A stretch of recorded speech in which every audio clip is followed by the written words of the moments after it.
ஜெஃப்னா ஜெஃப்னா போய் என்ற அவதாரம் உண்மையில நான் அதைத்தான் தனுவை அவதானிக்க தொடங்கினேன். தனுக்குள்ள இப்படி ஒரு கேரக்டர் இருக்கா என்றது வந்து எனக்கு நான் நினைக்கிறேன், நான் நியூசிலாந்து வந்ததுக்கு பிறகுதான் அந்த ஜெஃப்னா போய நான் யூடியூப்லயோ அல்லது ஃபேஸ்புக்லயோ எங்கேயோ பாக்குறேன். நம்மாலு இது என்ன புதிய அவதாரம்னு சொல்லி தேடி பார்த்தா ஓகே தனு ஜெஃப்னா போய அவதாரம் எடுத்திருக்கிறார். ஓகே சொல்லுங்க, இந்த ஜெஃப்னா போய் என்ற அவதாரம் எப்படி எடுத்தீங்க, ஏன் எடுத்தீங்க, உண்மையில அது எப்படி அந்த அந்த அந்த ஐடியா உங்களுக்கு வந்தது அந்த ஜெஃப்னா பாய்? உண்மையா எனக்கு எப்படி அந்த ஐடியா வந்தேன்னு தெரியாது. பட் ஜெஃப்னா பாய் அதாவது அந்த கேரக்டர் நான் வந்து கிளம்புக்கு வந்தப்பதான் எனக்கு அந்த விஷயங்களை பார்த்து நான் பயப்பட்டேன். அதாவது கிளம்போல நான் ஸ்கூலுக்கு போனேன், சென்ட் பீட்டர்ஸ் காலேஜ், எனக்கு காசு இருக்கிறார்கள் கூட. அதாவது அந்த நான் ரேடியோல ஒர்க் பண்ண துவங்கின பிறகு உங்களுக்கே தெரியும், இங்கிலீஷ் ரேடியோல ஒர்க் பண்றாங்க, சம்பளம் எடுத்து முதல் நாடே எல்லாத்தையும் முடிச்சுக்கணும், கிளப்பிங் போறது அது போல. பட் எனக்கு அந்த யாழ்ப்பாண புத்தி என்று சொல்லலாம் ஒரு பயம். இது என்ன கடவுளே, இது இப்படி எல்லாம் எல்லாத்தையும் முடிக்குதல் ஒரு நாள்லயே, நாளைக்கு பற்றி யோசிக்கிறீங்க. உங்களுக்கு தெரியும் தானே தமிழ்நாட்டுல பற்றி ஜெயிக்க வேண்டும் என்றுதான் ஒரு மைண்ட் செட். சேர்த்து வாழ்றதுக்கு நேரம் இல்லை, சேர்த்தே செத்து போயிடுவோம் நாங்க.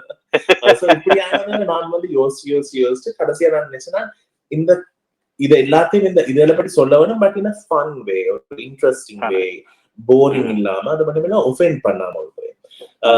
சோ அதுபடியே தான் இந்த ஜெஃப்னா பாயோட கேரக்டர் தூங்கினேன். பட் ஜெஃப்னா பாய் ஒரு இன்னசென்டான கேரக்டர். அதாவது அவருக்கு எனக்கு தெரியாது, வாழ்க்கையில் என்ன நடக்குதுன்னு தெரியாது, எல்லாத்தையும் பார்த்தா பயம். சோ அவருடைய வாழ்க்கையை நான் எழுதுனதை அவர் வந்து யாழ்ப்பாணத்துல இருந்து கொழும்புக்கு வந்திருக்கிறார், கனடாவுக்கு போறதுக்கு வரைக்கும் அவருக்கு நடக்கிற பிரச்சனையில பற்றி தான் இந்த ஜெஃப்னா பாய் சீரீஸ் நடக்கும். அவர் இருக்கிறது ஆண்டி பேர்லி என்ற ஒரு ஆளோட அம்மாட தங்கச்சி வீட்டுல. ஆண்டி பேர்லி கனடால இருக்கிறா. அவ வந்து இவரை எடுக்கிறதுதான் ப்ராமிஸ் கொடுத்துருக்கு அவரோட அக்காக்கு. ஆண்டிட பேர்லியோட சன்னோட தான் நான் இருக்கிறேன், மகனோட. நான் வந்து ஒரு தட்ட கேரக்டர்ஸே நான் காட்டுறேல, என்னன்னா கஷ்டம் காட்டுனா எங்களுக்கு மெயின்டைன் பண்றது கஷ்டம்.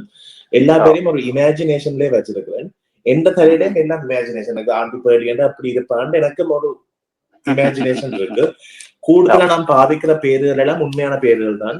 சின்னால நான் வந்து வளர்ற நேரம் பக்கத்து வீட்டுல இருந்தவதான் லூர்தக்கா, பொற்கொடி, இதெல்லாம் உண்மையான பேர்கள். நான் வந்து அதெல்லாம் நான் யூஸ் பண்றேன்.